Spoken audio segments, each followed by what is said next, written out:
नहीं, वो भी यदि कलयुग में भागवत की कथा सुने तो इन दोषों से मुक्त हो जाए।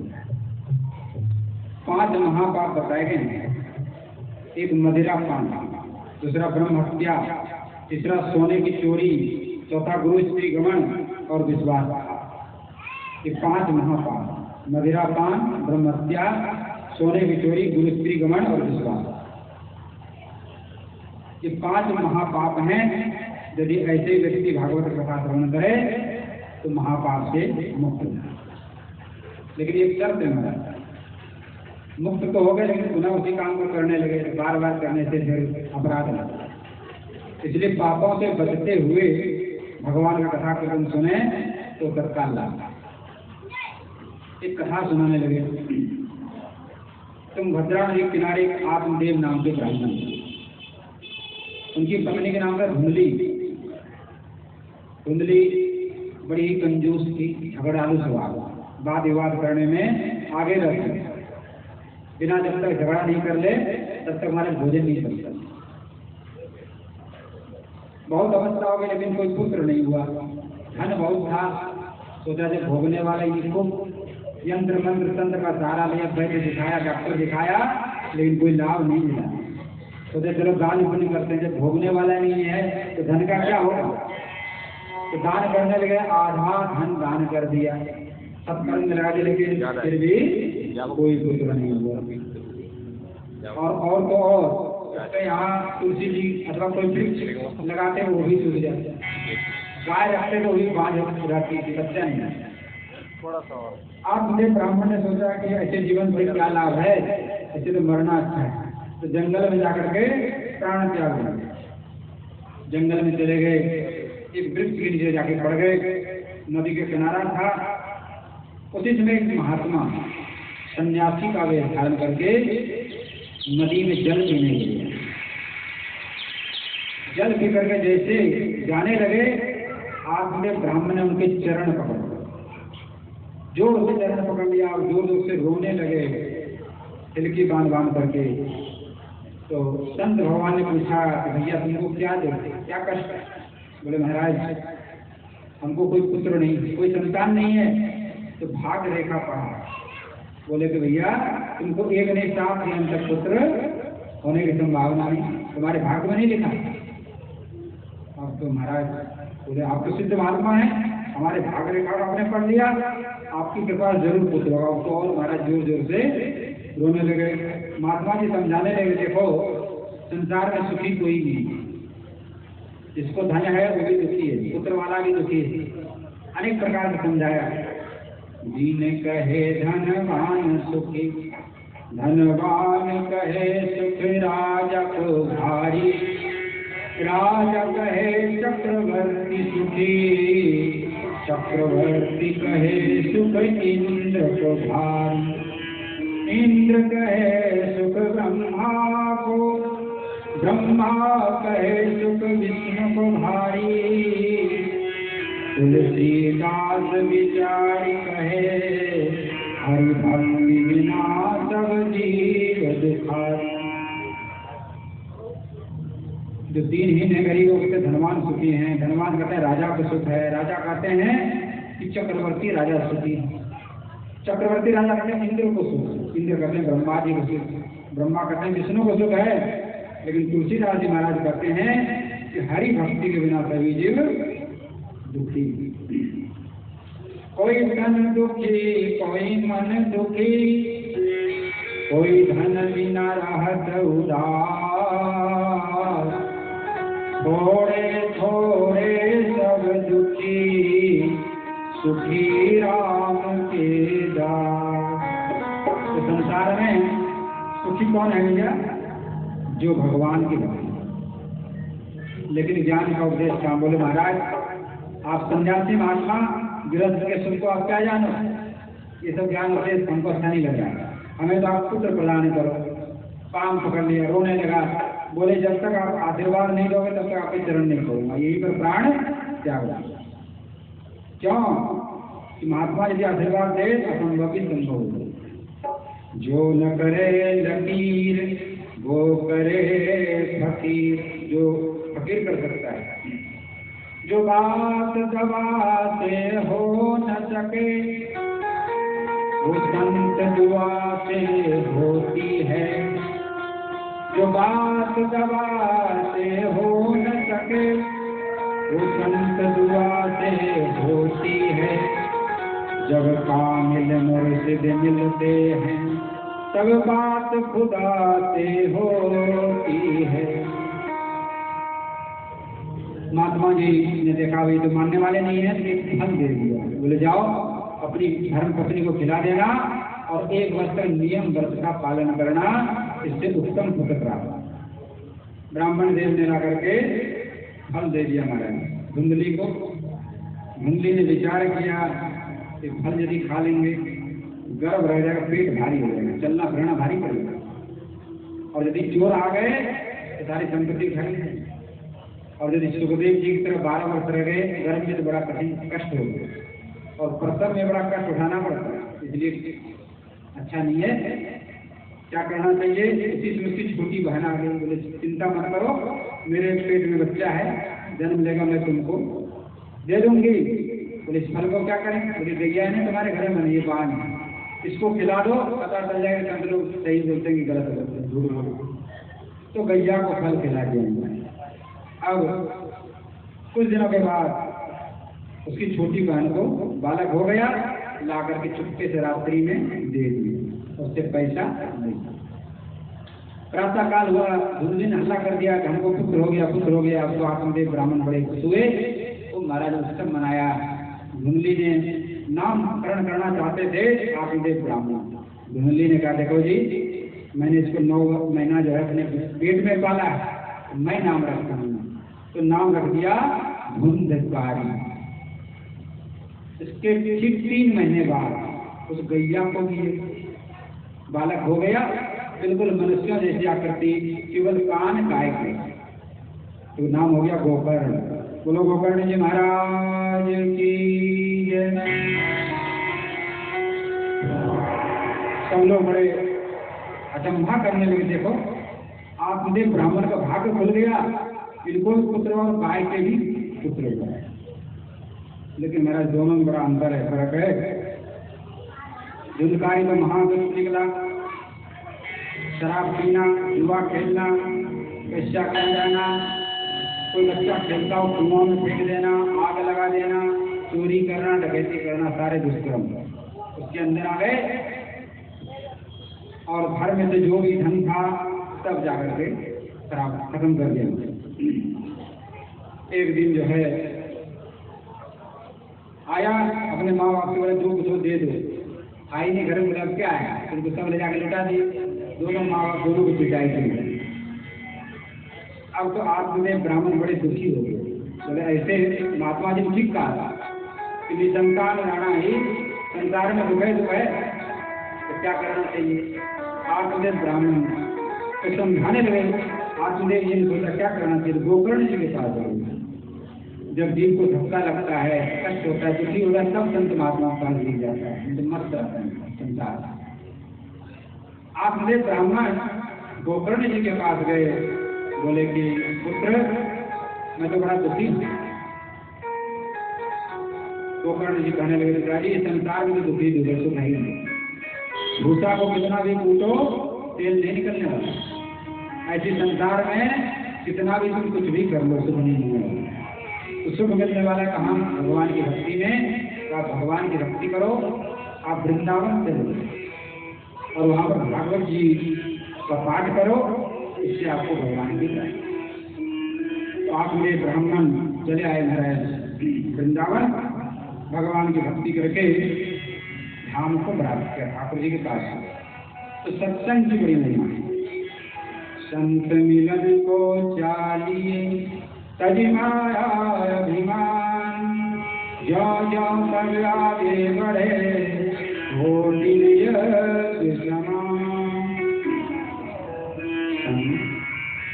संतन के संग लागे तेरी अखी बनेगी, संतन के संग लागे तेरी अखी बनेगी।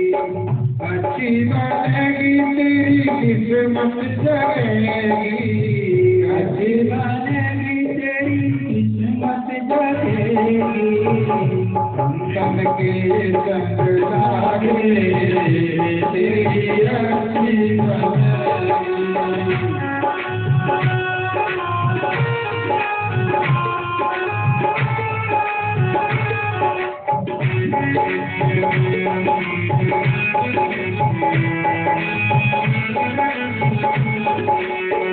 अच्छी बनेगी तेरी किस्मत जगेगी,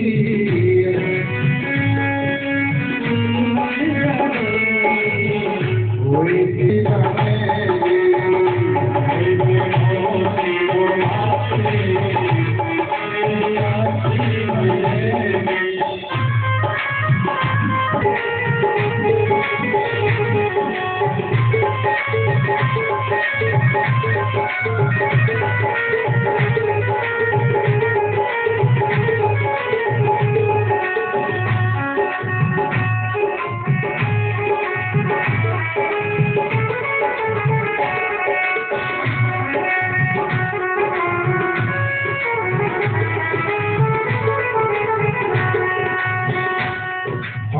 ध्रुव जी की बन गई, प्रहलाद जी की बन गई, ध्रुव जी की बन गई, प्रहलाद जी की बन गई, ध्रुव जी की बन गई, प्रहलाद जी की बन गई, ध्रुव जी की बन गई, प्रहलाद जी की बन गई, हरि सुमिरन में लागे तेरी अच्छी बने।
कबीर राम सुमिरन में, कहते कबीर राम सुमिरन में, कहते कबीर राम सुमिरन में, कहते कबीर राम सुमिरन में, कहते कबीर राम सुमिरन में, कहते कबीर राम सुमिरन में, पावी सके चमन पागरी तेरी अच्छी बनेगी।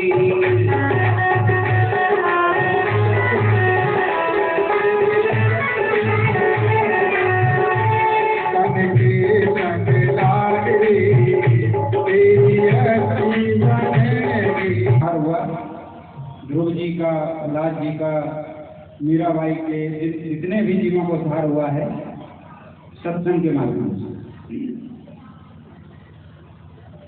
तो यहाँ सत्संग की महिमा बताई गई है।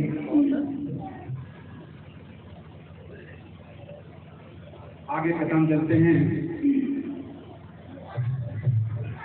इधर धुंधकारी अपने माँ को मारने पीटने लगे, तो माँ ने दुखी होकर के कुआं में डूब करके अपना प्राण दिया। अब तो गोकर्ण 5 वेश्याओं को अपने घर ले आए। धुंधकारी गोकर्ण जी ने सोचा यहाँ आना ठीक नहीं है, तो तीर्थ यात्रा को चले। वेश्याओं को तो धन चाहिए महाराज, कहाँ से आवे। एक राजा के यहाँ डाका डाल दिया और धन ले आए। तो वेश्याओं ने विचार किया कि यदि राजा के सैनिक यहाँ गए तो ये तो पकड़ा जाएगा, हम लोग भी पकड़ जाएंगे। एक काम करो, इसको जान से मार दो और धन लेकर के आगे विदा हो जाओ। तो महाराज इसको फांसी लगा दो, लेकिन फांसी से नहीं मारा। फिर कैसे करें, लकड़ी चल रही थी, लकड़ी की लुकाटी से मार मार करके उसको मार दिया और एक गड्ढा खोदकर उसमें डाल दिया। इस तरह से धुंधकारी की मृत्यु हो गई और बहुत बड़ा प्रेत बन गया, भयंकर प्रेत बन गया। इधर गोकर्ण जी को पता चला कि धुंधकारी मर गए, प्रेत बन गए। जहां जाते समय जाते वहां पर श्राद्ध कर गए। गया जी में पहुंचे, गया जी में भी श्राद्ध किया जा करके, और वहां से चलते चलते अपने गांव में आए। जब गांव में आए तो अपने घर पे गए, तो रात्रि में वो प्रेत भयंकर रूप धारण करके प्रकट हो गया। कभी अग्नि का रूप धारण कर लेता, कभी भैंसा का रूप धारण कर लेता, कभी भेड़ा का रूप धारण कर लेता और भयंकर आवाज करने लगा। गोकर्ण जी ने पूछा कि भैया तुम कौन हो? लेकिन इतना पाप था महाराज कि मुझसे वचन नहीं निकल रहा। तो गोकर्ण जी ने जल हाथ में दिया और मंत्र पढ़ करके उनको ऊपर छिड़क दिया। कुछ पाप कम हो गए। कहने लगा मैं तुम्हारा भाई धुंधकारी हूँ और अपने कर्मों के कारण प्रेत बन गया। प्रेत क्या है महाराज? सबसे निकृष्ट योनि प्रेत योनि। 1000 वर्ष की आयु प्रेत की होती है। खा नहीं सकते, पी नहीं सकते, सुई की तरह मुख होता है, सूची मुख। तो दूसरे के शरीर पे आवेशित होकर के वो भोजन करते हैं। एक बार भूत प्रेत भगवान के पास आए थे, बोले प्रभु हम लोग बड़े दुखी हैं, बड़े कष्ट में हैं, सबको भोजन मिल रहा है, सबकी व्यवस्था अच्छी है, लेकिन हमारे लिए भी व्यवस्था होनी चाहिए क्योंकि आपने ही बनाया। तो भगवान ने कहा एक काम करो, जो हमारी भक्ति भजन नहीं करे उस पर सवार हो जाओ और उनके द्वारा तुम भोजन। भूत पुकारे राम से हमको भी कुछ दो, जो मुझको तुमरे नहीं तुम्हारो पूतो लो। जो हमारा स्मरण नहीं करे, भजन नहीं करे, उससे मारो को। धुंधकारी प्रार्थना करने लगा, ऐसा कोई उपाय करिए जिससे मेरी प्रेत योनि से मुक्ति मिल जाए। तो विचार किया, प्रातः काल हुआ, अनेक विद्वानों संतों से जाके मिले, कोई उपाय नहीं बता पाए। तो भगवान सूर्य से प्रार्थना की। भगवान सूर्य ने कहा इनको भागवत की कथा सुनाइए, जिससे इनकी मुक्ति होगी। आषाढ़ मास में गोकर्ण जी ने भागवत कथा की। अब वो प्रेत आया, कहाँ रुके, वायु होता है, एक बांस था महाराज, बांस के अंदर घुस गया, जिसमें 7 गांठ। प्रथम दिन की कथा समाप्त हुई, पहला गांठ फट गया, दूसरे दिन दूसरा, तीसरे दिन तीसरा, ऐसे करके 7 दिन में 7 गांठ फट गया। और उससे दिव्य रूप धारण करके, चतुर्भुज रूप धारण करके, भगवान विष्णु का पार्षद का रूप धारण करके धुंधकारी प्रकट हुए। कहने लगे अन्या भागवती वार्ता हे पीड़ा विनाशिनी, सप्ताहो की कथा धन्य कृष्ण लोक फलप्रद। भागवत की कथा धन्य है, धन्य है, प्रेत पीड़ा को नाश करने वाली है और इसकी सप्ताह कथा कृष्ण लोक को देने वाली। इस तरह से क्या करके धुंधकारी जी दिव्य विमान को बैठ करके भगवान के धाम को चले गए। गोकर्ण जी ने भगवान के पार्षद से पूछा कि भैया सभी लोगों ने कथा सुनी, सबके लिए विमान क्यों नहीं आएगा? भगवान के पास होने का जैसे एकाग्र चित्त से बिना खाए पिए धुंधकारी ने सुना, वैसे किसी ने नहीं सुना। अगले श्रावण मास में पुनः कथा कही। इस बार अनेकों विमान आए, जितने सुनने वाले थे सब लोग विमान पे चढ़ करके भगवान के धाम को गए और गोकर्ण जी को स्वयं भगवान ने गले से लगाया और अपने साथ बैठा करके भगवान के धाम। तो भगवान की कथा की महिमा है, जो भगवान की कथा सुनते हैं कहते हैं वो भगवान के धाम को जाते हैं। कीर्ति गा गा कर औरों को तारा करो, कीर्ति गा गा कर औरों को तारा करो, बात जीवन की बिगड़ी सुधारा करो। तन से जग के उचित कार्य करते हुए मन को तन भर दी प्रभु से न्यारा करो। संसार में कैसे रहना चाहिए कि शरीर से तो संसार का काम करें, लेकिन मन से भगवान का, जीव से भगवान का नाम लेते हैं। इस तरह से करने से गृहस्थ में रहते हुए, संसार में रहते हुए जीव जो है भगवान को प्राप्त करता है। इस तरह से महाराज गोकर्ण जी की सुंदर कथा सुनाई। इसके बाद भागवत कथा श्रवण की विधि बता रहे हैं। जैसे कि कन्या का विवाह होता है, उसमें जितना खर्च होता है, जितना उत्साह होता है, उतना ही उत्साह से उतने ही खर्च करके भागवत की कथा का आयोजन करना, भागवत जी में लिखा होता है। और दूर दूर देशों में समाचार देना चाहिए, भैया हमारे यहाँ श्रीमद् भागवत की कथा हो रही है, आप सब लोग श्रवण करने के लिए करें। जो लोग आए उनके लिए सुंदर रहने की व्यवस्था करें, उनके भोजन की व्यवस्था करें, और कथा जहाँ उपयुक्त स्थल हो, तीर्थ में, वन में, घर में, जहाँ भी अच्छा जगह हो वहाँ पर कथा का सबसे कथा के प्रारंभ में और अंत में आरती करें। कथा पालन की दो विधि बताएगी। एक तो निष्काम भाव से भगवत प्रेम प्राप्ति के लिए, उसमें कोई विधि विधान की आवश्यकता है, न किसी मास की आवश्यकता है।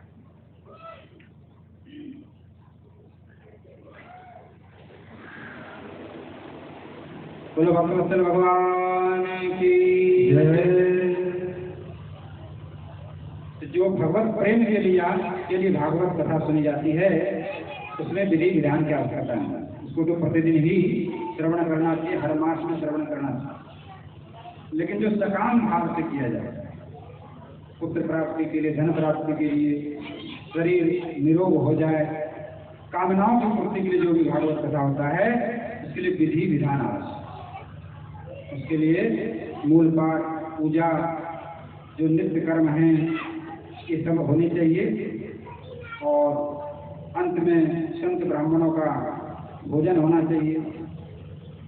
इस तरह से भागवत कथा की महिमा बताई गई। किस तरह से श्रवण करना चाहिए, उपवास करके श्रवण करना चाहिए या भोजन करके श्रवण करना चाहिए, बोले नहीं। जिस तरह से कथा सुनने में सुविधा है उस तरह से कथा सुने। यदि उपवास करके सुनने में सुविधा है तो उपवास करके सुने, यदि फलाहार करके सुनने की सुविधा है फलाहार करके करें, यदि एक बार भोजन करके सुनने में सुविधा तो एक बार कहने के शरीर में आलस्य नहीं आना और शौच नहीं लगना चाहिए, इसलिए हल्का भोजन। सबसे उत्तम है 7 दिन कथा सुने, लेकिन यदि वो नहीं हो पावे 1 दिन, 2 दिन, 3 दिन जितना हो, क्योंकि भगवान की कथा एक घड़ी आधी घड़ी आधी में पुनिया तुलसी संगत साधुकी हरे कोई अपराध। एक घड़ी आधी घड़ी आधी यदि साधु की संगति मिल जाए तो करोड़ जन्मों का पाप करना। इस तरह से महाराज भागवत कथा सनकादिक मुनि ने नारद जी एवं संत महात्माओं को हरिद्वार में सुनाया। कथा श्रवण करके ज्ञान भक्ति वैराग तीनों जो है तरुण हो गए और वहाँ पर नृत्य होने लगा। देखिए, लोग कहते हैं नृत्य करना चाहिए अथवा नहीं।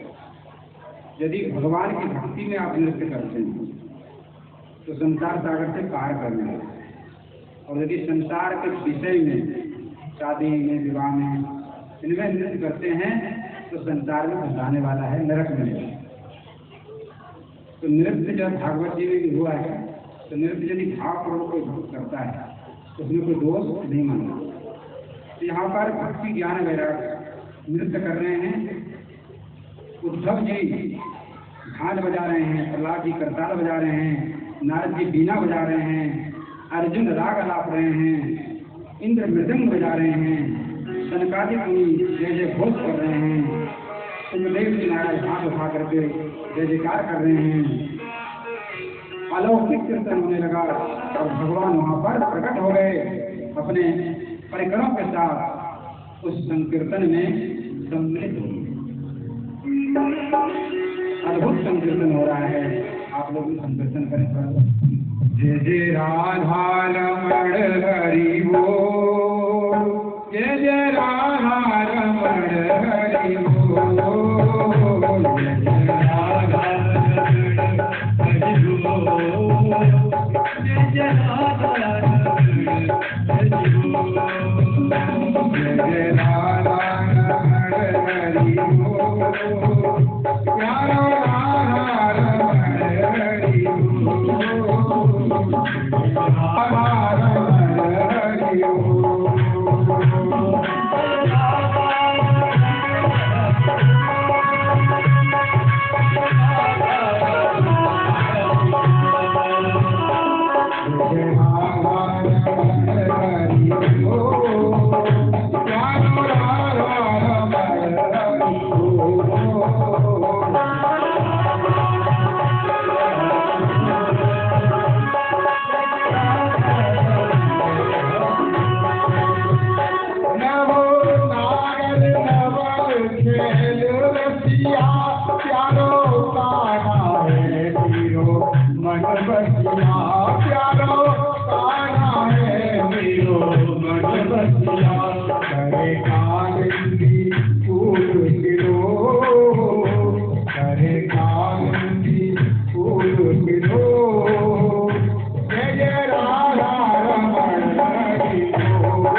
कीर्तन हुआ, सब लोग नृत्य कर रहे हैं, गान कर रहे हैं, किसी को शरीर की सुध बुध हुई, सब लोग तन्मय हो गए। भगवान बड़े प्रसन्न हो गए और कहने लगे, आप लोगों ने कीर्तन करके मुझे प्रसन्न कर दिया, आप लोग कोई वरदान मांगा, भक्ति से आपने हमें वश में कर लिया। भक्त लोग कहने लगे, प्रभु जहाँ जहाँ आपका कथा हो, कीर्तन हो, वहाँ पर आप अवश्य पधारें, यही हम बताएं। भगवान बोले, एक मस्तु, जैसे बछड़े के पीछे पीछे गाय जाती है, वैसे जहाँ जहाँ मेरा भक्त भाव विभोर होकर के कीर्तन करेंगे, गान करेंगे, कथा का श्रवण करेंगे, वहाँ पर मैं अवश्य ही आऊँगा। इस तरह से वरदान देकर के भगवान अंतर्ध्यान हो गए और सब ऋषि मुनि महात्मा सब अपने अपने घरों को चले। भागवत जी की महिमा आप लोगों ने श्रवण किया। परम पूज्य श्री बाबा महाराज, जिनका हम लोग श्री मास्टर बाबा महाराज के नाम से जानते हैं, उनका चतुर्थ गौलोक गमन उत्सव हो रहा है। देखो, हम लोग कोई जाता है संसार छोड़ तो बड़ा रोते हैं, लेकिन जो संत महात्मा जाते हैं तो संत लोग उत्सव मनाते हैं। क्यों मनाते हैं? संत भगवान के समीप पहुंच गए, इससे बड़ा आनंद की क्या बात है। हम लोग संसारी जीव संसार में भटकते रहते हैं, दुख उठाते रहते हैं, लेकिन संत महापुरुष प्रभु से जाके मिल जाए तो सबसे बड़ा आनंद, सबसे बड़ा सुख यही है, भगवान का मिलना। इसलिए हमारे संत समाज में संतों के लिए उत्सव मनाए जाते, शोक नहीं किया जाता है, क्योंकि प्रभु से मिलन होता है जीव का। जब जीव का मिलन होगा वहाँ रोना थोड़े होगा, वहाँ तो उत्सव है, आनंद है। इसलिए हमारे साधु समाज में जब किसी महापुरुष का शरीर होता है तो कीर्तन करते हैं, भागवत कथा करवाते हैं, संकीर्तन होता है। तो अलौकिक आनंद का, प्रभु से मिलन का ये उत्सव है। उनके जीवन के विषय में जितना कहा जाएगा उतना ही कम है, क्योंकि आप सब लोगों ने देखा है, सभी तरह करके धीरे धीरे उनके जीवन की भी चर्चा आगे की कथा हम करेंगे। ऐसे महापुरुष कलयुग में दुर्लभ होते हैं। उनका व्यसन था हरि चर्चा करने का, सुनने का, हरि चर्चा और अपने गुरुदेव भगवान की चर्चा, दो ही विषय, तीसरा कोई विषय ही नहीं। कोई संसारी चर्चा करते तो कहते कि भैया सिर में दर्द होने लगा, अच्छा नहीं लगता था, वहाँ से चले जाते थे। और यदि भगवत चर्चा हो अथवा अपने गुरुदेव महाराज की चर्चा हो, परम पूज्य पंडित जी महाराज की, तो घंटा 2 घंटा 4 घंटा बीत जाता था, पता भी नहीं चलता था कि कितना समय हो गया। सेवक लोग कहते कि प्रसाद का समय हो गया, प्रसाद खा लीजिए, बोले ठीक है चल रहे हैं, चलिए, फिर 1 घंटा निकल गया। शरीर का भान नहीं करता। मैंने तो स्वयं अपने आंखों से देखा है, साथ में रहने का, सेवा का अवसर मिला। लक्ष्मीनारायण मंदिर में हम तो सेवा में रहते थक जाते थे महाराज, हार करके दिन भर सेवा का काम था। रात्रि में 2 बजे 3 बजे नींद खुली, देखते हैं वहीं तुलसी जी की चबूतरा के पास में किसी सत्संग करता है। पूरी रात निकल गई, 4 बज गया, चलो स्नान करने चलेंगे। जाड़े के दिन है, पानी डाल दिया, सत्संग हो रहा है, 1 घंटा करेंगे, सत्संग ही हो रहा। ये होता है भगवत कथा में रुचि, भगवत कथा में प्रेम। हम लोगों क्या है, 1-2 घंटा में परेशान हो जाते हैं, गर्मी लग रही है, सर्दी लग रही है, भूख लगाई है, लेकिन उनका भोजन ही था भगवत को, भगवान की चर्चा, भगवान की कथा, अपने गुरुदेव की कथा, यही उनका भोजन, असली भोजन थे। और निरंतर इसी में लगे रहे, जो भी उनके पास आता था उनको भी भगवान में ही लगाने का प्रयास। आप लोग सोचोगे हमने भी बाबा संग किया है, 20 वर्ष रहे साथ में, लगातार रहे हैं। इस मार्ग का चयन क्यों कर लिया? कथा कीर्तन ये तो हमारे मार्ग में नहीं है, तो चयन क्यों करना पड़ा? समय परिस्थिति के अनुसार रहनी में परिवर्तन होता है। जो रहनी परम पूज्य पंडित जी महाराज की थी, वो यहाँ नहीं हो पाया, यहाँ पर आश्रम बना, गौशाला भी बन गए, रहनी बदल गई, फिर इसके संचालन के लिए व्यवस्था चाहिए, तो उस काम करने के लिए फिर थोड़ा ये लाइन आगे बढ़ गई। तो समय के अनुसार, परिस्थिति के अनुसार कार्य करने पड़ते हैं। तो कथा का मार्ग अपनाना पड़ा। इससे दो लाभ है, एक तो गौ सेवा संघ सेवा भी हो रहा है, दूसरा हरि चर्चा हो जाता है। स्वयं भी भगवान में लगें और दूसरों को भी लगाएं। यही हमारे बाबा गुरुदेव परम पूज्य पंडित श्री गया प्रसाद जी महाराज जी का सिद्धांत था, यही हमारे गुरुदेव महाराज का सिद्धांत था कि स्वयं भजन में लगें और दूसरों को भी। बल्कि यहाँ तक कहते थे परम पूज्य पंडित श्री गया प्रसाद जी महाराज, यहाँ तक कहते थे जो दूसरों को भजन में लगाता है उसके ऊपर हजारों अश्वमेध यज्ञ मिल जाए। अपना तो भजन दुनिया कर लेती है, लेकिन जो दूसरों को प्रेरित करता है, दूसरों को उत्साहवर्धन करता है, दूसरों को भजन में लगाता है, उसके समान दानी कोई नहीं। देखो, अन्न दान कर दो, आप धन दान कर दो, द्रव्य दान कर दो, वस्त्र दान कर दो, सब दान बहुत अच्छा है, पुण्य मिलता है, लेकिन जीव को भगवान में लगा देना ये सबसे बड़ा दान है। क्यों है? अनेक जन्मों से जीव इस संसार सागर में भटक रहा है, जन्म लेता है, मरता है, वृद्धावस्था प्राप्त होता है, शरीर में रोग होते हैं, बार बार कष्ट होता है, दुखी रहता है। तो संत सदगुरु इस दुख से छुड़ा करके भगवान को मिला। तो सबसे बड़े दानी कौन हुए? सदगुरु संत, जो भगवान में जीव को लगा दिया। एक बालक हो गया, उसकी माँ बड़ी व्याकुल हो गई, सबसे पूछती है कि कोई किसी ने हमारे बच्चे को देखा है? एक सज्जन ले आए कि तुम्हारा बच्चा है, तो आशीर्वाद देने लगी। इसी तरह से जीव जो है, सभी जीव शिशु के समान हैं और भगवान इसकी माँ है। तो माँ से बच्चा बिछड़ गया, कोई यदि बच्चे को माँ के पास पहुँचा देता है तो माँ कितनी खुश होती है, तो भगवान बहुत खुश होता है। इसलिए सबसे बड़ा दान, सबसे बड़ा उपकार भगवान की भक्ति। इसलिए संत ने कहा, मुझे दे दो भक्ति दान, सदगुरु हो जाता है। ये भक्ति का दान सबसे बड़ा, कथा का दान सबसे बड़ा दान है। जीव जो है संसार सागर से, भवसागर से पार होकर के प्रभु के पास आए। इस तरह से महाराज महात्मा को श्रवण किया। श्रीमद् भागवत में प्रवेश करते हैं। प्रथम श्लोक में मंगलाचरण कर रहे हैं जय जी महाराज, भगवान की स्तुति कर रहे हैं।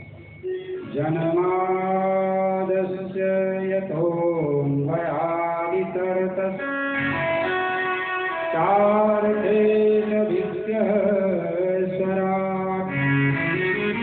तेरे ब्रह्महृदायादिकवये मोहयन्ति यशसूर्यः तेजो वारी मृदां यथा विनिमयो यत्र सर्वो मृषा भावनासने तदा निरस्तकुहकम् सत्यं परं धीमहि। भगवान का स्वरूप कैसा है? जो संसार की सृष्टि करते हैं, ब्रह्मा रूप से सृष्टि करते हैं, विष्णु रूप से पालन करते हैं और शिव रूप से संहार करते हैं। जो सब में होते हुए सबसे अलग है, जो जड़ नहीं है, चेतन है, परतंत्र नहीं, स्वयं प्रकाश, सूर्य का प्रकाश नहीं है, भगवान का ही प्रकाश है। और जिनकी संबंध में बड़े बड़े विद्वान मोहित हो जाते हैं, तो तीनों गुणों से ऊपर है, त्रिगुणातीत, माया से ऊपर है, ऐसे परब्रह्म परमात्मा का हम ध्यान है। भगवान का ध्यान करने से क्या होता है? जो मन बिगड़ा हुआ है वो सुधर जाता है, जो विकार है, वासना है, वो सब दूर हो जाता है। इसके बाद सुखदेव जी महाराज का महिमा का गान करते हैं, क्योंकि भागवत की प्रवक्ता सुखदेव जी महाराज।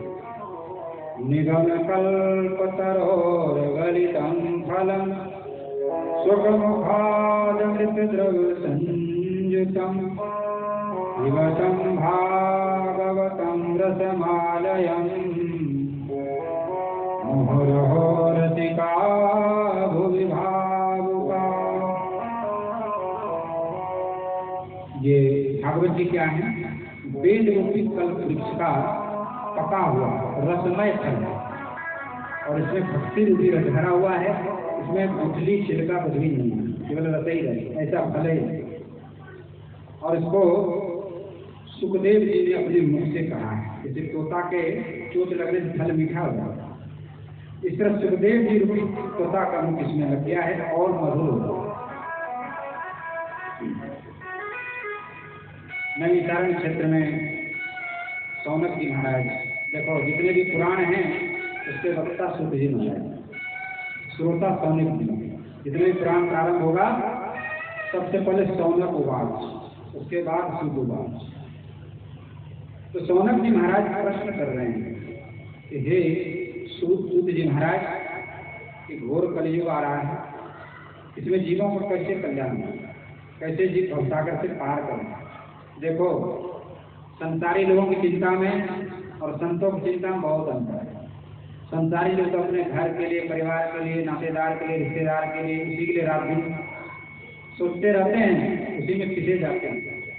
लेकिन संत लोग हमेशा दूसरों के कल्याण कैसे हो, दूसरों का उपकार कैसे हो, दूसरों को सुख कैसे मिले, दूसरों को शांति कैसे मिले, आनंदमय जीवन कैसे हो, इसके लिए निरंतर विचार। उनका कहना सुनना इसीलिए होता है। तो सौनक जी महाराज प्रश्न कर रहे हैं, किम श्रेयः शास्त्र सारः कसवतार प्रयोजनम् किम कर्म केवलाराश्च धर्मं शरणं गतः। ये प्रश्न किए, प्राणियों का कल्याण कैसे। सबसे पहला प्रश्न है जीव का कल्याण। दूसरा, शास्त्र बहुत है, 18 पुराण, 6 शास्त्र, 4 वेद, 108 उपनिषद, अनेक शास्त्र हैं। और कलियुगी जीवों में इतना सामर्थ्य नहीं कि सारे शास्त्रों को पढ़ लो। तो ऐसा कोई शास्त्र बताइए, शास्त्रों का सार बताइए जिसको पढ़ सुन करके जीव का कल्याण। तीसरा प्रश्न किया कि भगवान तो सर्वसमर्थ हैं, ऐश्वर्यशाली हैं, चाहे तो वैकुंठ से चक्र छोड़ दें, सब राक्षसों का नाश हो जाए, फिर पृथ्वी पर अवतार क्यों लेते हैं, और अवतार लेकर के क्या क्या लीला करते हैं, कौन कौन से अवतार लिया भगवान ने। चौथा प्रश्न। पांचवा, जीवन का लक्ष्य क्या है। और छठा प्रश्न, भगवान अवतार लेकर लीला करते हैं, धर्म की स्थापना करते हैं, और जब लीला पूर्ण हो जाता तो कहाँ चलेगा। इस तरह से 6 प्रश्न किया। सूत जी महाराज बड़े प्रसन्न हुए, बोले सौनक जी आपने जो प्रश्न किया है ये आपका प्रश्न नहीं, ये संसार के सभी प्राणी मात्र का प्रश्न है, सभी जीव मात्र के कल्याण के लिए आपने प्रश्न किया है। बहुत सुंदर प्रश्न किया है, मैं इसका उत्तर दूंगा, और इसी का उत्तर श्रीमद् भागवत महापुराण के रूप में है। 6 प्रश्नों के उत्तर में ही पूरा श्रीमद् भागवत महापुराण का निर्माण हुआ। सूत जी महाराज ने अपने गुरुदेव भगवान सुखदेव जी महाराज की वंदना की है और बताने लगे कि भागवत जी की रचना कैसे। एक बार की बात है, द्वापर के अंत में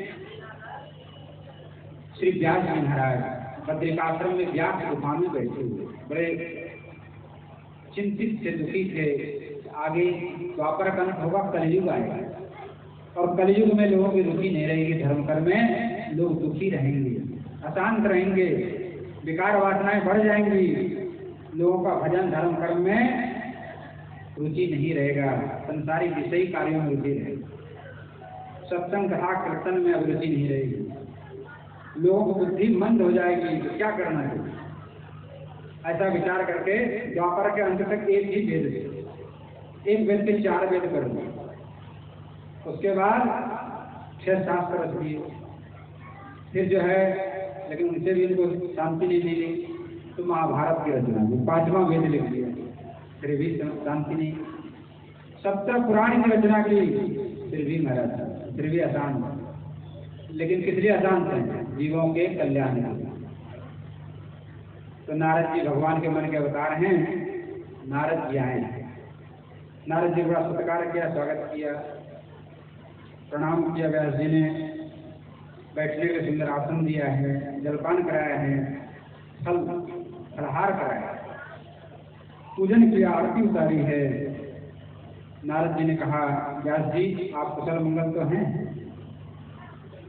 आपका मन प्रसन्न तो है, आप बड़े परोपकारी जीव हैं, जीवों के कल्याण के लिए हमेशा सोचते रहते हैं, और बड़े बड़े आपने काम किए हैं, महाभारत की रचना की, वेदों की रचना की, पुराणों की रचना की है, लेकिन आपका मुख उदास दिख रहा है, क्या कारण है? व्यास जी कहने लगे, आप ठीक कह रहे हैं, लेकिन किस कारण से मेरा मन उदास है मैं स्वयं नहीं समझ पाया।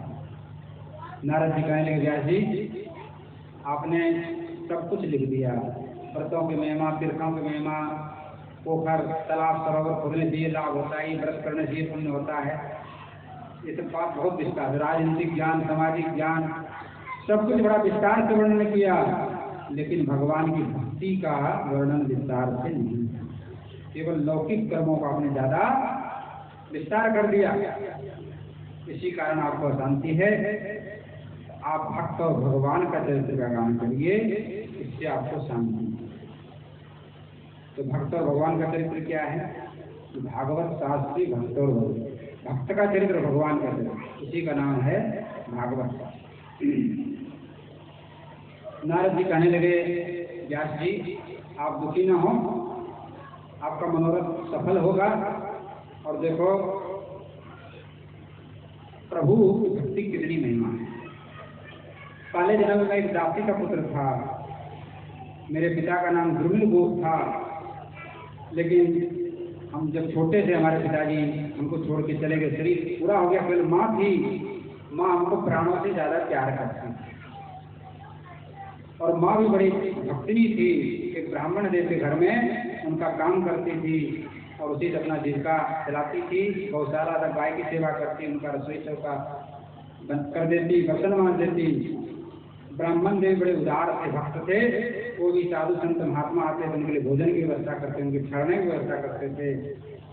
एक बार संतों का मंडली आई, बोले कि 4 महीना यहीं रहेंगे। 4 महीना बरसात का होता है, संत लोग एक जगह निवास करते।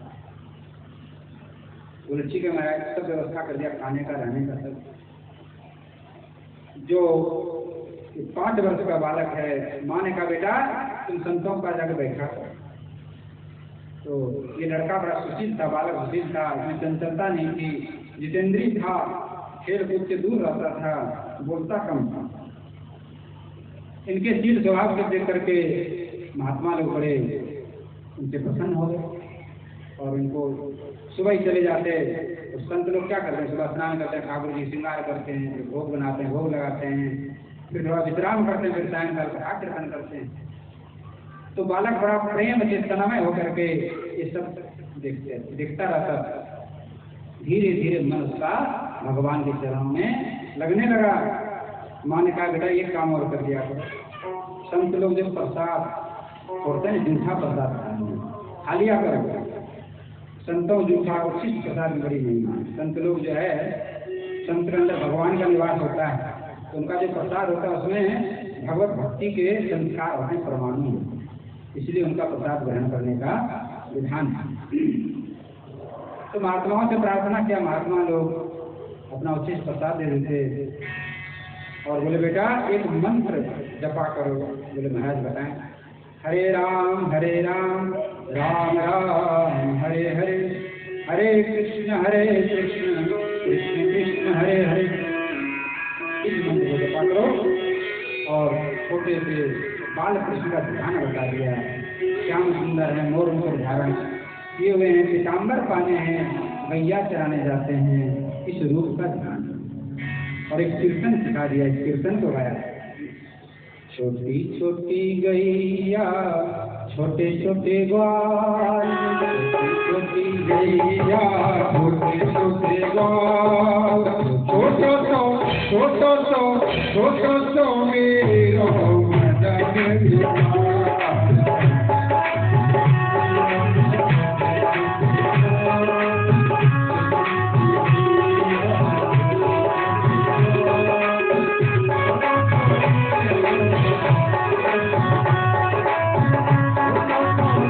Thank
you. इस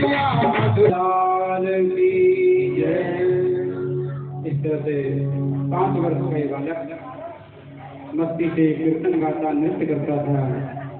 महात्मा लोगों के मन को बड़ा 4 महीने बीत गए, समय का बिल्कुल पता नहीं चला। 4 महीने के बाद संत लोग दूसरी जगह जाने लगा तो रोने लगा बालक कि हमें भी अपने साथ ले चलिए। संतन का बेटा, तुम अपनी माँ के एकमात्र पुत्र हो, तुम्हारी माँ कैसे रहेगी से तुम यहीं पे रहो और भजन करते रहना, भगवान का ध्यान करना, कीर्तन गाते रहना। संत लोग चले गए। माता जी एक दिन गौशाला में दूध दोने जा रही थी। प्रातःकाल एक सांप ने महाराज काट लिया, बेचारी मर गई। ब्राह्मण देव की सहायता से उसका संस्कार करवाया और उस जगह को छोड़ दिया। घने जंगल में चले गए। इस बालक को शोक नहीं हुआ माँ के मरने, क्योंकि उनको ज्ञान हो चुका था कि संसार में 2 जन्म मृत्यु का चक्र लगा रहता है। कोई यहाँ पर अपना नहीं है, भगवान की भक्ति इशारा है। पहुंच गए जंगल में, भगवान का ध्यान करने लगे। भगवान ने झलक दिखलाई, झलक दिखला करके अंतर ध्यान हो गए। जैसे अंतर ध्यान हो गए, महाराज जैसे जल में से मछली को निकाल दिया जाए, मछली तड़पने लगती है, वैसे ही बालक तड़पने लगा, छटपटाने लगा। पुनः ध्यान करने लगा कि फिर दर्शन हो भगवान का। लेकिन महाराज नहीं हो रहा है, बड़े व्याकुल है, आंखों से अश्रु बह रहा है, रो रो करके भगवान को प्रार्थना कर रहे हैं। चित्त चोरण चित्त चुराया मेरा, हरि कृष्ण गया फिर भाग कहाँ।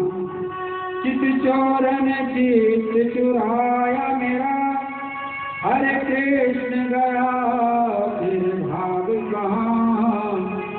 ब्रजमंडल के युवराज बिना, सुख का सब साज समाज कहाँ।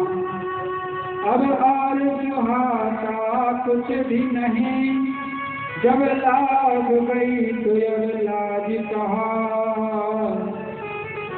दुखिया पर हाय दया करके, बतलाद कोई ब्रजराज कहाँ। जब रोने लगे, भगवान से प्रार्थना करने, उसमें आकाशवाणी हुई, इस जन्म में मेरा दर्शन नहीं होगा, अभी तुम भक्ति भजन करो, उसके अधिकारी बन जाओ, अगले जन्म में ब्रह्मा जी के पुत्र बन करके आओगे और मेरा पार्षद बनो। नारद जी कहने लगे, व्यास जी, संत लोग विषयानंद नहीं देते हैं, संत लोग भजनानंद देते हैं, भगवान को देते हैं। संत धन देकर के सुखी नहीं होते, संत बिगड़े हुए मन को सुधार करके सुखी होते।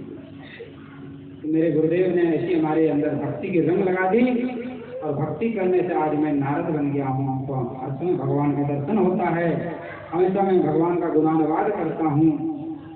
ये भक्तों की महिमा ही संतों की। और नारद जी, अब आप भी, हे व्यास जी, आप भी जो है भगवान का स्मरण करें, चर्चा करें। मृत्यु तो महाराज अवश्यम भावी है, जो जन्मा उसको मरना है। तो मृत्यु सफल कैसे होता है? भगवान को यद्यपि लोके मरणं शरणं तदपि न मुञ्चति पापाचरणं। भज गोविंदम भज गोविंदम गोविंदम भज मूढ़मते। आदि शंकराचार्य जी कहते हैं कि संसार में मरण निश्चित है, फिर भी मूढ़ जीव निरंतर पापों में ही रहा, चेत नहीं करता है कि एक दिन मर के जाना पड़ेगा। ये सब घर, धन, दौलत, संपत्ति जो हमने झूठ आचरण करके, छल करके, कपट करके कमाया है, ये सारा यही रहने वाला है, साथ कोई भी नहीं जानता। और जो मिट्टी का पंचभूत का शरीर है, ये यही पंचभूतों मिल जाएगा। क्षिति जल पावक गगन समीरा, पंचरचित यह अधम शरीरा। पंच से बना हुआ शरीर यहीं पर मिट्टी में मिल जाता है महाराज।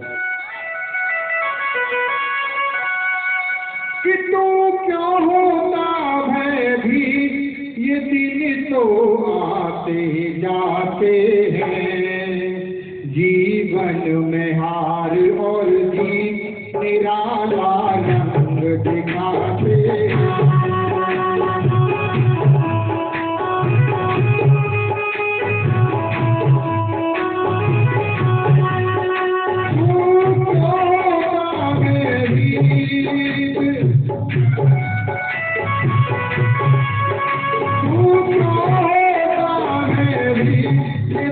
तो आते जाते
जगत के झूठी नाचे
बोलो भक्त भगवान की जय।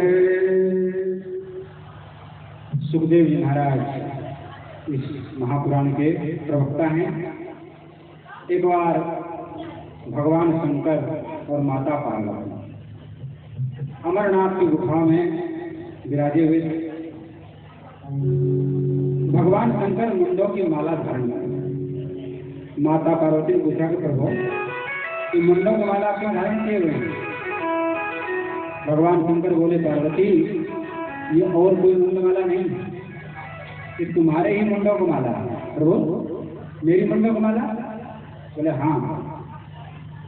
तो मैं अनेक बार जन्म ले चुके हैं और अनेक बार मर चुके हैं, लेकिन आप तो नहीं मरते कभी, आप तो हमेशा एक रस रहते हैं। बोले हाँ, मैंने अमर कथा सुनी इसलिए मैं अमर हूँ।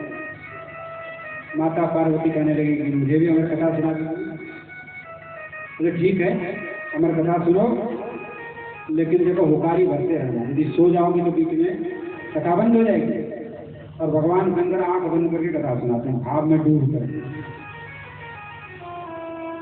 भगवान शंकर कथा सुनाने लगे, माता पार्वती हुकारे देने लगी। लेकिन महाराज कुछ देर के बाद माता पार्वती भाव समाधि लगी।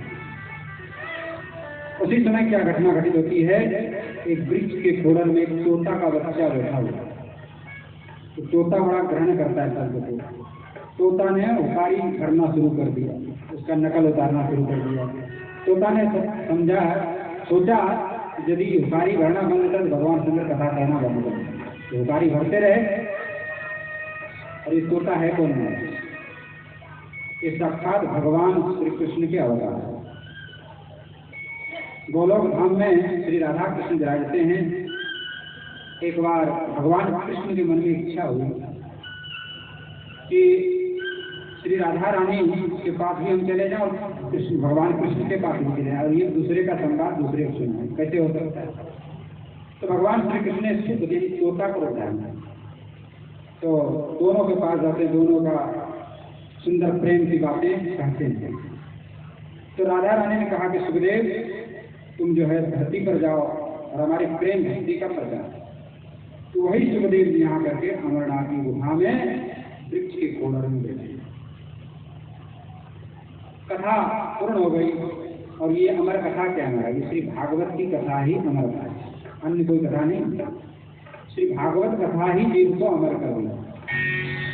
कथा समाप्त हो गई। भगवान शंकर बोले बोलो श्री भागवत भगवान की कथा संपन्न हो गया। भगवान शंकर ने नेत्र खोले, माता पार्वती तो आंख बंद करके मूर्छित भाव में डूब रही, काल समाधि में। अरे पार्वती जगो, तुमने पूरी कथा सुन ली? महाराज नहीं सुन पाए। फिर सुना, किसने कथा सुना? भिखारी कौन भर रहा था? देखा सामने तोता बोला। कथा को सुनते सुनते और एक घोड़ा वहीं से सोई,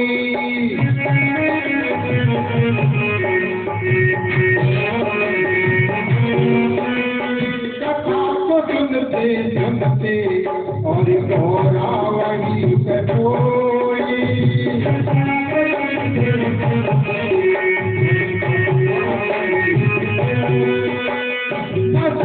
शंकर धन में वहाँ देते हूँ बुरा कोई, कथा सुनी दुआ निकला वो होशियार, अजी हाँ निकला वो होशियार, कभी हंसता कभी रोता, मुस्कुराते गया पूरा।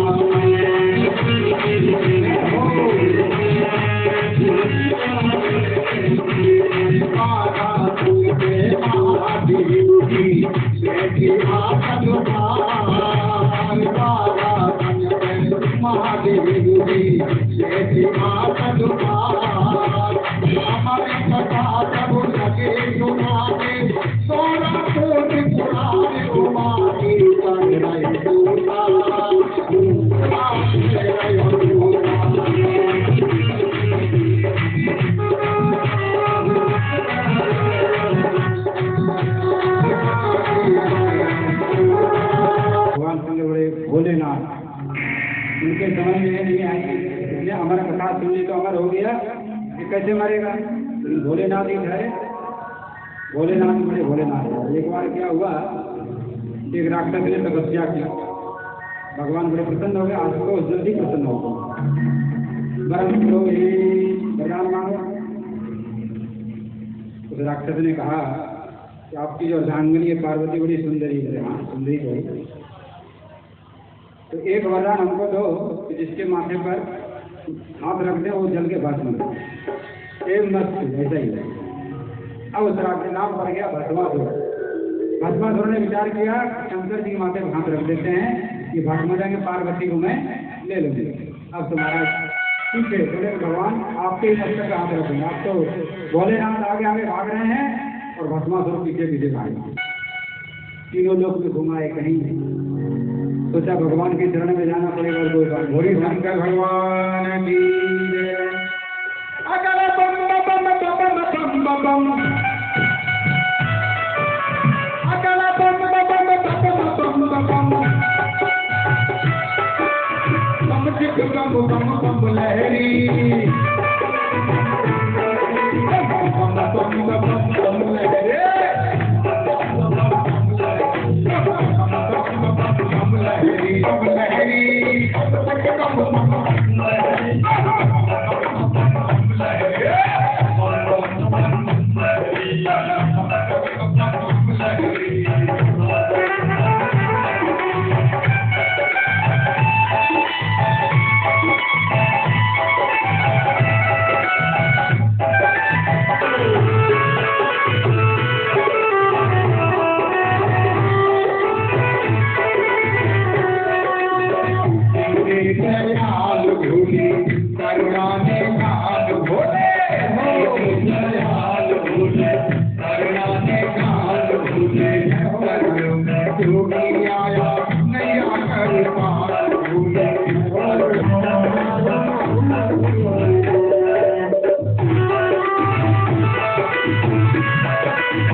चंद्र को धन सुधार पर खुद रहता है फड़क नंगा।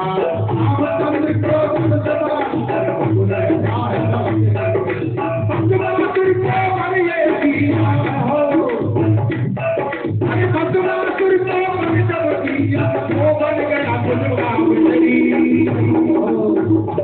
अभी महाराज ने बताया कि भस्मासुर को वरदान दे दिया तो भस्मासुर खुद का बेड़ी लग गया। अरे भस्मासुर को हरिये दिया, भस्मासुर को हरिये दिया वो बन गया दुर्गा बेड़ी।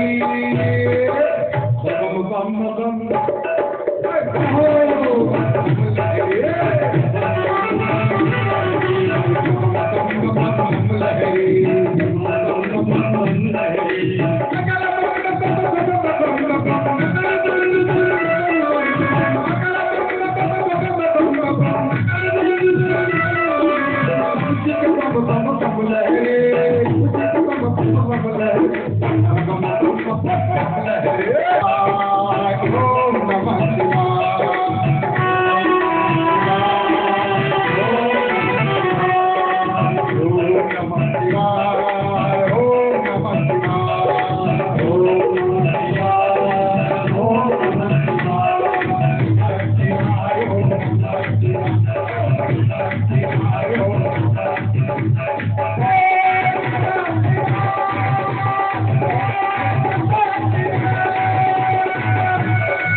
शंकर भगवान की जय।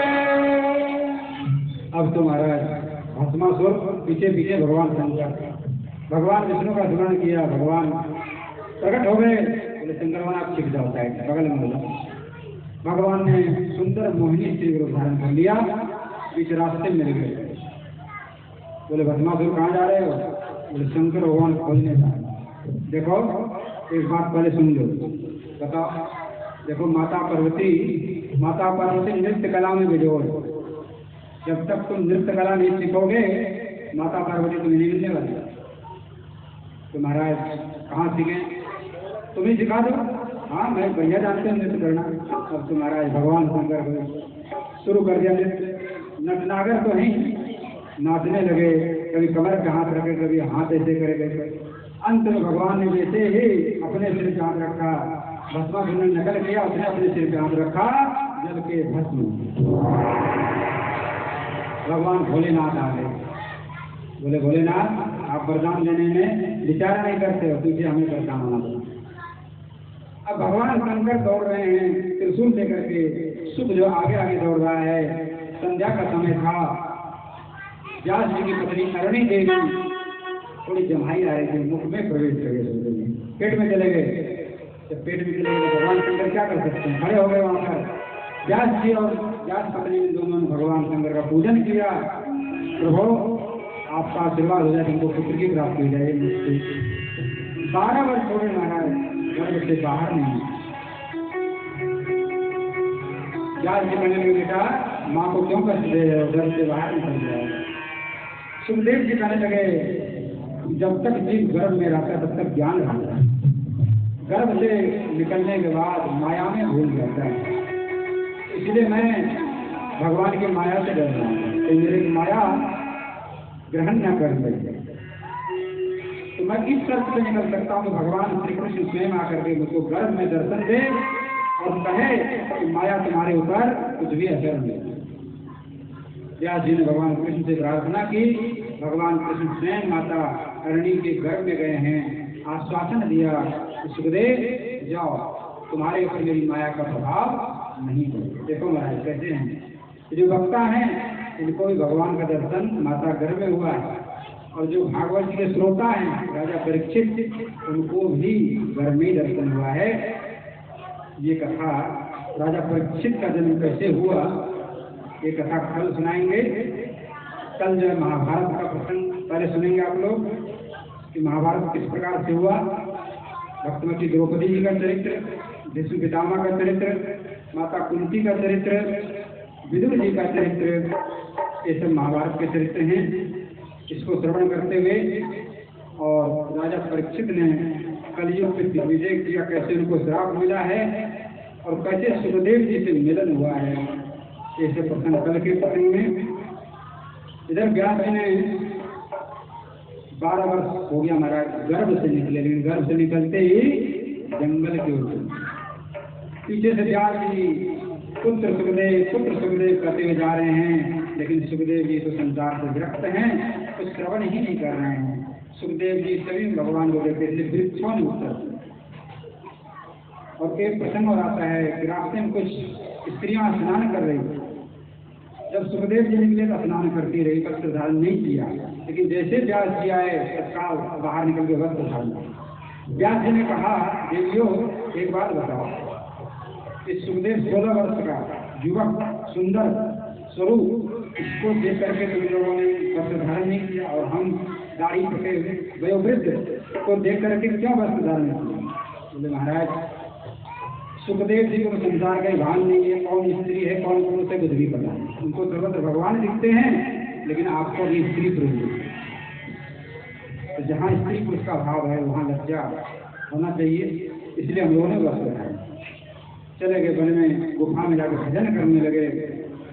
इधर व्यास जी महाराज ने भागवत की रचना की, बोले किसको पढ़ाया जाए, सबसे उत्तम पात्र तो सुखदेव हैं, लेकिन सुखदेव तो गुफा में जा गया।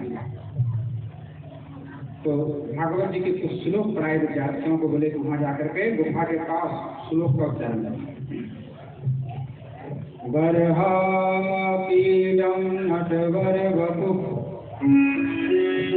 हरणयो प्रणिकारं दिग्धवासः कनककपितं वैजयन्तीं च माला रन्ध्राण वेदोरधर सुधया पूरयनगोपवृन्दे शृङ्गारण्यं सपदरानं पारिषद्गीतकीर्ति। भगवान का बड़ा सुंदर ग्वाल कैसा वेश है, सिर पर मोर का पंख, कानों पे कनेर के पीले पीले पुष्प धारण किए हैं, सुनाला पीताम्बर वस्त्र है, गले में वैजंती माला है और सुंदर नटवर जैसे मुरली बजा रहे हैं भगवान श्याम सुंदर। तो भगवान की बंसी बड़ा अद्भुत है, अनोखा है, पागल कर दो। श्याम तेरी बंसी पागल कर जाती है,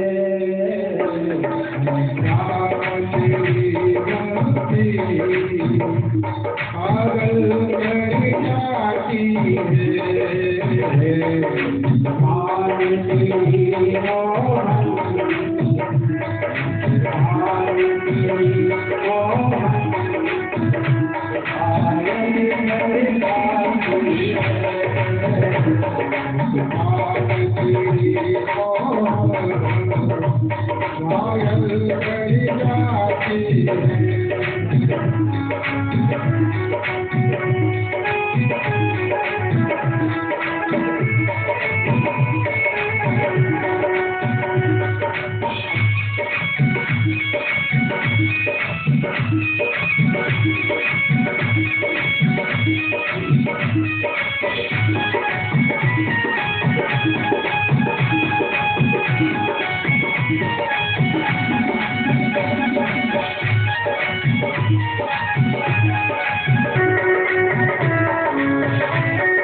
भगवान दयालु भी पूतना को माटी गति।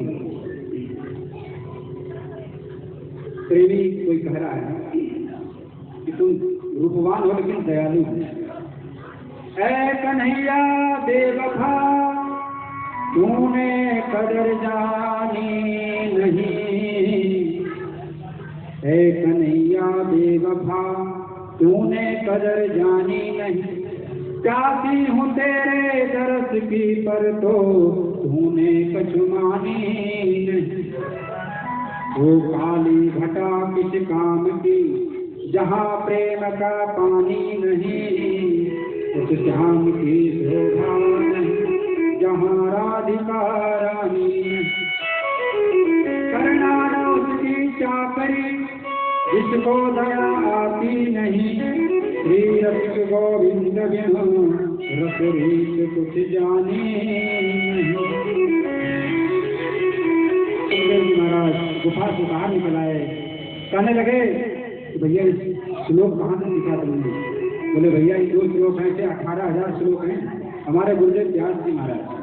बोले चलो चलो, गुरु जी के चरणों में साष्टांग प्रणाम किया, हमको भी सिखा दीजिए।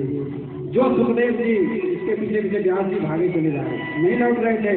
भागवत जी की महिमा आज स्वयं दौड़ करके 18,000 श्लोकों का भागवत सिखाया महाराज जी। इस तरह से भागवत ग्रंथ सुखदेव जी को प्राप्त हुआ है।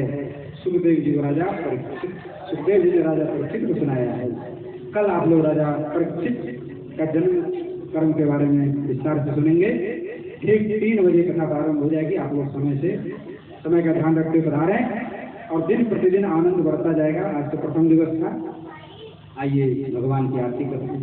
सब लोग अपने अपने स्थान पर खड़े रहिए।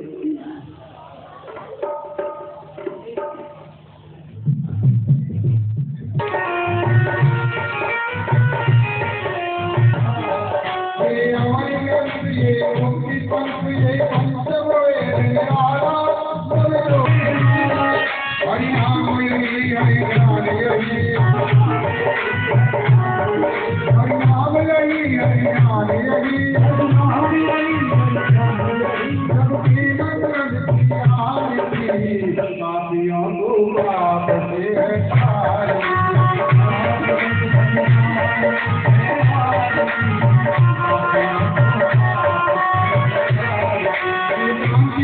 पावन पुरी आँखों को मिटाने वाला हरि रंग कराने वाला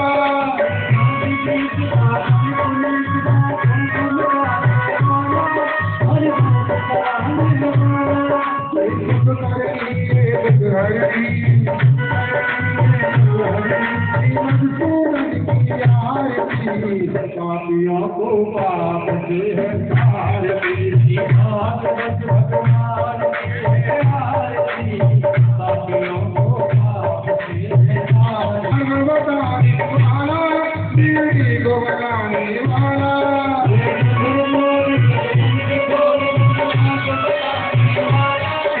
उसकी महिमा की आरती पापियों को पाप से